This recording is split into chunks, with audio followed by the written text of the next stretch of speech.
One, but I know it's not Thursday; it's Wednesday afternoon. But I wanted to give a trial period to this new channel, to this channel on YouTube for a live feed. I am Pastor Greg Corinne. I'm pastor of Redeemer Lutheran Church in Fircrest and St. John's Lutheran Church in Lakewood.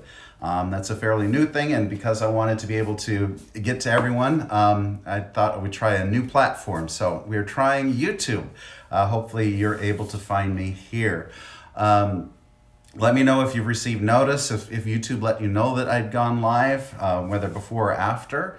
I'll probably be able to see if any of you join me along the way. But let's give this a try. If for some reason this doesn't work, I'll make sure to post something afterwards onto a link to Facebook and such.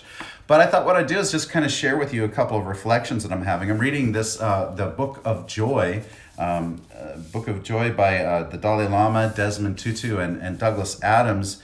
And it's really a book about how it is that we can find a greater sense of joy in the midst of life. And it's especially good having these two. They really were great friends up until Bishop Desmond Tutu died last year in December, actually, just less than a month ago.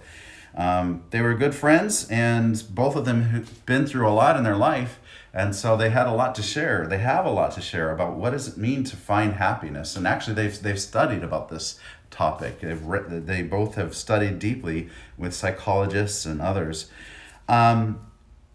But a couple of things that are already showing up as just as a theme about what does it mean to find a deeper sense of joy, or how do we even begin to go about it? And it's interesting, the things that we search for, we think will make us happy, and sometimes it's like sometimes it seems like we're always waiting to find joy and happiness. Here's what it says here in the chapter, Our Greatest Joy. It says, many people are waiting for happiness or joy. When they get a job, when they fall in love, when they get rich, then they'll be happy. Then they will have joy. And Douglas Adams says, it sounds like you two are talking about something that is more available right now without waiting for anyone. And what he means is that we keep on thinking that joy is something that we chase after, and that it'll happen in these material forms. They're suggesting that experiencing the joy is something that can happen right away with a choice that we can make. They mentioned a study by psychologist Sonia Lyubomirsky, and she had said the three factors that seem to have the greatest influence on increasing our happiness are our ability to reframe our situation more positively, to look at our situation and to be able then to say, okay, what good can come out of this? As bad as this is, what are the good things that are resulting or can come out of it? Second, our ability to experience gratitude, just in general in life, our ability to when something happens, we know that we find that sense of gratitude. These are things that don't necessarily come naturally. For some people they do, for some people they don't. They're abilities. They're described as abilities here. And the thing about ability is, even if you have some natural ability, to really put it to work, it's something you have to work and practice. It takes practice and thought. And the other thing is that to hone it, so to make it in an ability can become a skill. So those abilities to reframe a situation more positively, that takes work, practice. To experience gratitude, honestly, I think that takes work and practice too. Sometimes we have to stop ourselves and find a sense of gratitude. And finally, the last is our choice to be kind and generous. Now, I found that one interesting because of those three things, reframing a situation, experiencing gratitude, kindness, and generosity, to me, those are the things that sound like a person's personality or attitude. The suggestion here is no, our choice to be kind and generous. That in fact is the one that we have almost the most control over and can start doing immediately. But yes, it takes thought. It takes action. It's not just a personality. It's not just an attitude. Kindness and generosity are actions, they see. And that in doing those actions, their suggestion is that is where we begin to have this greater sense of joy. Another study that talked about the brain itself, what makes a happier brain.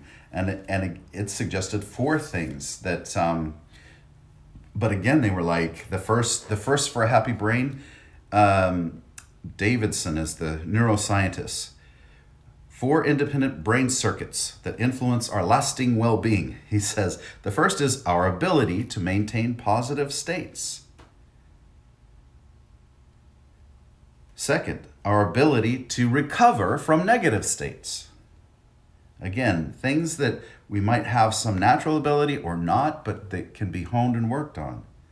Third is our ability to focus and avoid mind wandering. There they get into that happier brains tend to are able to focus on the situation at hand, not from thing to thing to thing, and that can take meditation.